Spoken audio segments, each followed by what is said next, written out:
Posso? Já está. Olá, eu sou o Marco. Tudo bem? Bem, digamos, eu estou aqui a tentar, digamos, colaborar nesta espécie de freak show. Porque eu sou uma espécie de uma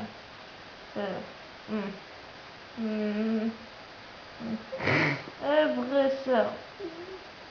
E digamos que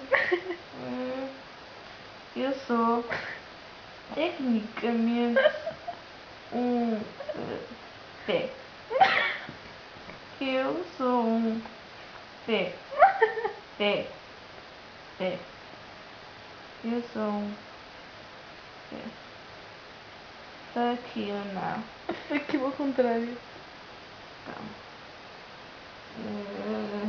Fuck you. Yay! Uma pessoa com pés normais. Agora, uma pessoa com os pés da Xana.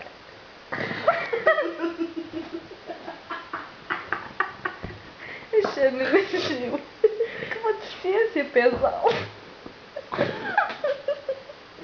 Vamos comparar.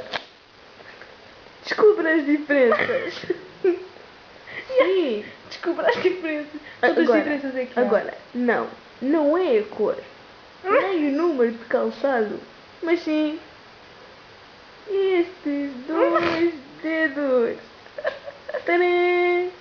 Descobriu? Calma. Descobriu.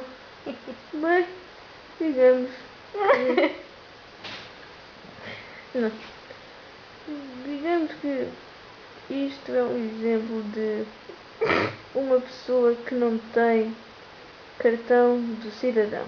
Porque não faz parte dos cidadãos da. Cidadãos da Tesoslândia.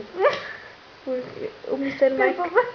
Mike deste lado fica uma beca atrofiada. Pois fica. É porque eu não consigo fazer muito bem com isso. Espera, mete o teu pé deste lado. Tenho que dobrar. Calma. Eu meto. Né? Espera. Pronto. Assim. Assim não dá. Assim tenho que falar com este. Né? Não, deixa eu ver. Né? Ui. Né. Então. Este, como eu estava a dizer há bocado, é uma pessoa que na Tesoslândia